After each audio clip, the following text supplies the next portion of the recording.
नमस्कार, मैं आपके साथ पिंकी। लगने वाला है साल 2025 का दूसरा सूर्य ग्रहण। इस सदी का सबसे महाभयंकर सूर्य ग्रहण। गर्भवती महिलाएं सावधान हो जाइए। क्या आपने कभी खुले आसमान की तरफ देखकर खुद से यह सवाल किया है कि जो सूरज रोज सुबह हमारी खिड़की पर दस्तक देकर हमें जिंदगी की नई शुरुआत का एहसास कराता है, अगर वह एक दिन अचानक अंधेरा ओढ़ ले तो क्या होगा? मैंने जब पहली बार यह कल्पना की तो मेरी रूह कांप गई थी, क्योंकि सूरज सिर्फ एक तारा नहीं है, वह उम्मीद है, ऊर्जा है, जीवन है। और जब यह सूरज कुछ देर के लिए भी ढकता है तो जैसे सारी सृष्टि एक पल के लिए ठहर जाती है। जब सूर्य ग्रहण का एक जिक्र होता है तो मेरे अंदर एक अजीब सी बेचैनी उठती है। ऐसा लगता है जैसे आकाश कुछ कहना चाहता हो, कोई मौन संकेत, कोई अनचाहा संदेश जो शब्दों से नहीं भावों से उतरता है। और अब क्षण है कि करीब 2025 का दूसरा सूर्य ग्रहण धीरे धीरे अपनी छाया में इस धरती को समेटने आ रहा है। पहले सूर्य ग्रहण ने जिस तरह देश दुनिया का ध्यान खींचा था, आप सबने देखा होगा, लेकिन अब दिशा से ही एक सवाल उठ रहा है कि यह अगला सूर्य ग्रहण भारत में दिखाई देगा, और अगर हाँ दिखाई भी देगा तो किन किन शहरों में यह सूर्य ग्रहण दिखाई देने वाला है, किस समय, और सबसे अहम सवाल, क्या यह सूर्य ग्रहण हमारे जीवन को किसी तरह से प्रभावित करेगा? मैं आपसे एक अनुरोध करना चाहती हूँ कि इस वीडियो को कहीं से भी स्किप मत कीजिएगा, क्योंकि जो बातें आपसे साझा करने जा रही हूँ वह सिर्फ जानकारी नहीं है, वो अनुभव है, चेतावनी है, और शायद कुछ ऐसे रहस्य भी जो हमारी चेतना का झकझोर सकते हैं। और हाँ, अगर आप जानना चाहते हैं कि आपके शहर में सूर्य ग्रहण किस समय लगेगा, कितनी देर तक दिखेगा, तो नीचे कमेंट बॉक्स में अभी कमेंट कर दीजिए और आपको सटीक जानकारी यानी कि आपको उसका जवाब भी मिल जाएगा। अब जरा उस तारीख की बात करते हैं जो सिर्फ एक खगोलीय घटना नहीं है, बल्कि एक गहरा आध्यात्मिक अनुभव बनने वाली है। लेकिन उससे पहले मैं आपसे एक सवाल पूछना चाहती हूँ। क्या आप जब चांद सूरज और धरती के बीच आकर कुछ पल के लिए रोशनी को ढक देता है तो वह सिर्फ संयोग होता है, या फिर यह प्रकृति कोई भी बहुत सारी योजना लेकर आती है? क्या यह कोई ब्रह्मांडीय संदेश है जो जाने की क्या यह कोई ब्रह्मांडीय संदेश है जो हमें अपने भीतर झांकने के लिए मजबूर करता है? हर सूर्य ग्रहण के साथ एक रहस्यमयी पहलू जुड़ा होता है। सूतक काल का यह काल सूर्य ग्रहण शुरू होने से पहले ठीक 12 घंटे प्रारंभ हो जाता है, और हमारे शास्त्रों में इसे बेहद गंभीरता से लेने की सलाह दी गई है।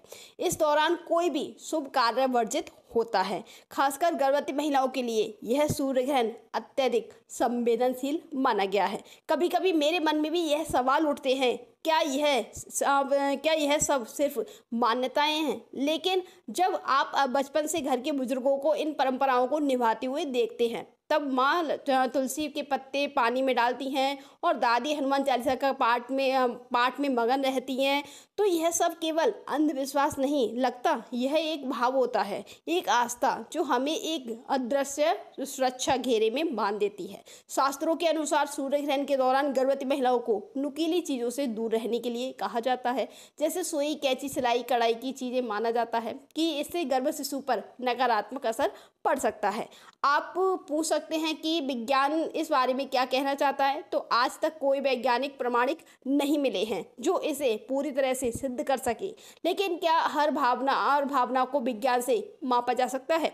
शायद नहीं। हमारी परंपराएं अक्सर उन अनुभवों पर आधारित होती हैं जिन्हें केवल महसूस किया जा सकता है, और सिर्फ सावधानी बरतने की नहीं, बल्कि इस दौरान कुछ ऐसे उपाय भी किए जाते हैं जिन्हें अपनाकर हम अपने आसपास की ऊर्जा को संतुलित कर सकते हैं। मैंने अपने घर में कई बार देखा है कि जैसे ही सूर्य ग्रहण शुरू होता है, मेरे पापा शांत होकर महामृत्युंजय मंत्र का जाप करने लग जाते हैं।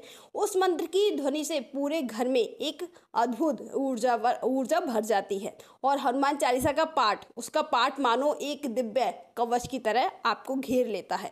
उस समय ऐसा लगता है जैसे डर, शंका, नकारात्मक सब पिघलकर कहीं दूर चली जाती हैं। गर्भवती महिलाओं को इस दौरान भोजन और पानी से भी परहेज करने की सलाह दी जाती है। लेकिन अगर ज़रूरत हो तो ग्रहण से पहले ही उसमें तुलसी के पत्ते आपको डाल देने चाहिए। तुलसी सिर्फ एक पौधा नहीं है, वह एक सकारात्मक ऊर्जा का स्रोत। हमारे जीवन पूर्वजों ने शायद यूं ही इसे पूजनीय नहीं बनाया है। अब जरा कल्पना कीजिए उस पल की जिस दिन के उजाले में धीरे धीरे अंधेरा उतरने लगे, पक्षी अपने घोंसले की तरफ लौटने लगे, हवाएं थम जाएं और सूरज हमारे जीवन का सबसे बड़ा प्रतीक जैसे कि किसी अनजाने रहस्य से ढक जाए। वह पल एक अद्भुत सन्नाटा लेकर आता है जिसमें आप केवल बाहर का नहीं भीतर का भी अनुभव करते हैं। जैसे पूरी सृष्टि थम जाती है और हमारी आत्मा बोलने लगती है। मैंने कई बार इस पल को सिर्फ आंखों से नहीं बल्कि आत्मा से भी महसूस किया है। ऐसा लगता है जैसे कोई शक्ति मुझे भीतर से कुछ समझाने की कोशिश कर रही हो, जैसे ब्रह्मांड के पास मेरे सवालों का जवाब हो और वह हर ग्रहण के साथ मुझ तक कोई संकेत पहुंचा रहा हो। और अब हम उस हिस्से की ओर बढ़ रहे हैं जिसका इंतजार आपने सबसे ज़्यादा किया है। जी हाँ, अब मैं आपको बताने जा रही हूँ उन भाग्यशाली राशियों के बारे में जिन पर इस सूर्य ग्रहण का सबसे अधिक प्रभाव देखने को मिलेगा। या ऐसा कहा जा रहा है कि इस बार भगवान शिव और माँ लक्ष्मी जी की विशेष कृपा इन खास खुश नसीब राशि वालों पर बरसने वाली है। और इन भाग्यशाली राशियों में से सबसे पहला जो नाम आता है वो राशि है मकर राशि। मकर राशि वालों, अगर आप मेरी आवाज़ इस वक्त सुन रहे हैं तो पूरे यकीन से कह सकती हूँ कि आपके जीवन में कुछ बहुत बड़ा, बहुत ही ज़्यादा बड़ा शुभ संकेत आने वाला है, होने भी जा रहा है। जैसे किस्मत खुद आपके दरवाजे पर दस्तक देने आ रही हो। जब दिन के उजाले में अचानक रात उतर आए तो समझ लीजिए ब्रह्मांड कुछ कह रहा है। यह वो क्षण होता है जहां अंधेरे की चादर ओढ़े हुए भी कुछ रोशनी हमारे भीतर उतरती है। और मैं आज आपको बताने जा रही हूँ कि इस रोशनी का असर किन राशियों पर सबसे ज़्यादा होने वाला है। सबसे पहले मकर राशि में से हमने आपको बता दिया, शुरुआत करते हैं। अगर आप मकर राशि के जातक हैं तो यह समय आपके लिए बहुत ही ज़्यादा सुनहरा मोड़ लेकर आया है। ऐसा मान सकते हैं जैसे कि किसी रुके हुए रास्ते पर अचानक गति आ गई हो। व्यापार में तरक्की के संकेत हैं और जो लोग नौकरी करना चाहते थे उनके लिए प्रमोशन या फिर नई जिम्मेदारियां मिलने की प्रबल संभावना बन रही है। अगर आप विशेष यात्रा या फिर वहाँ पर बसने का सपना देख रहे हैं तो यह सूर्य ग्रहण आपको बहुत ज़्यादा संकेत लेकर आने वाला है। दरवाजे को खोल सकता है, यानी कि जो आपके अभी तक बंद दरवाजे थे उन्हें खोल सकता है। भगवान शिव की कृपा से विशेष रूप से आपके साथ है। बस मन को स्थिर रखें और इस समय पूरा लाभ उठाइएगा। अब बात करते हैं मेष राशि वालों के लिए यह सूर्य ग्रहण कितना खास रहने वाला है। आपके लिए यह सूर्य ग्रहण सौभाग्य की दस्तक देने वाला है। कोई रुका हुआ कार्य अब पूर्णता की ओर बढ़ेगा। समाज में आपका मान सम्मान बढ़ेगा और जो निर्णय आप लंबे समय से टालते जा रहे थे अब उन्हें साकार करने का समय आ चुका है। यदि आप नया व्यापार, नया प्रोजेक्ट या फिर कोई नया निवेश करने का सोच रहे हैं तो यह समय आपके लिए अत्यंत अनुकूल है। बस अपने आत्मविश्वास को बनाए रखिएगा। इसके बाद आता है वृषभ राशि वालों का नंबर। वृषभ राशि वालों, यह ग्रहण आपके लिए किसी वरदान से कम नहीं है। विशेषकर व्यापारियों के लिए यह समय सबसे बड़ा यानी संकेत लेकर आने वाला है। बड़े लाभ का संकेत देता हूँ। अगर आप विदेश जाने की तैयारी कर रहे हैं तो आप उसमें प्रगति होगी। साथ ही जो पारिवारिक तनाव या फिर आर्थिक रुकावटें भी आ रही थी वो भी धीरे धीरे दूर हो जाएंगी। बस एक बात का ध्यान रखिएगा, विश्वास और धैर्य यही आपकी सबसे बड़ी पूंजी है। और अब तुला राशि के बारे में भी बात कर लेते हैं। तुला राशि के जातकों के लिए यह सूर्य ग्रहण कई शुभ संकेत लेकर आने वाला है। नौकरी में प्रमोशन की प्रबल संभावना बनी हुई है, वेतन में वृद्धि हो सकती है और अगर आप किसी परीक्षा या फिर प्रतियोगिता की तैयारी कर रहे हैं तो उसमें भी सफलता मिल सकती है। व्यवसाय वर्ग के लिए भी यह समय नए विस्तार और लाभ का द्वार खोलता है। कुछ लोगों को अचानक धन लाभ की संभावना भी बन रही है और अगर आप लॉटरी या फिर निवेश जैसे क्षेत्रों में रुचि रखते हैं तो थोड़ा प्रयास कर सकते हैं। लेकिन ध्यान रहे, श्रद्धा और संयम बनाए रखें क्योंकि यह आपकी सफलता की कुंजी और अब यह जानकारी इसका आप बेसब्री से इंतजार कर रहे थे। इस सूर्य ग्रहण की सटीक तारीख और समय वर्ष के बारे में जान लेते हैं। देखिए दूसरा साल 2025 का दूसरा सूर्य ग्रहण 21 सितंबर 2025 दिन रविवार को लगेगा। हिंदू पंचांग के अनुसार यह अमावस्या की रात होगी। वहीं अमावस्या जो तांत्रिक और आध्यात्मिक दृष्टि से बहुत ही ज़्यादा विशेष मानी जाती है।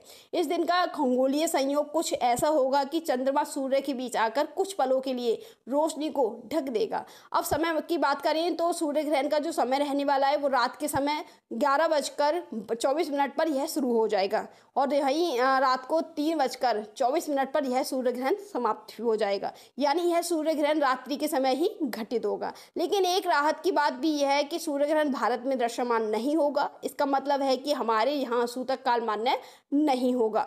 धार्मिक रूप से हमें आवश्यक चिंताओं में पड़ने की आवश्यकता नहीं है और गर्भवती महिलाओं या फिर सामान्य मानस के लिए कोई भी प्रतिबंध नहीं है। फिर भी यदि आप आध्यात्मिक और अपनी ऊर्जा को साधना चाहते हैं तो यह समय आपके लिए मंत्र जाप और आत्मचिंतित के लिए बहुत ही ज़्यादा उपयोगी हो सकता है।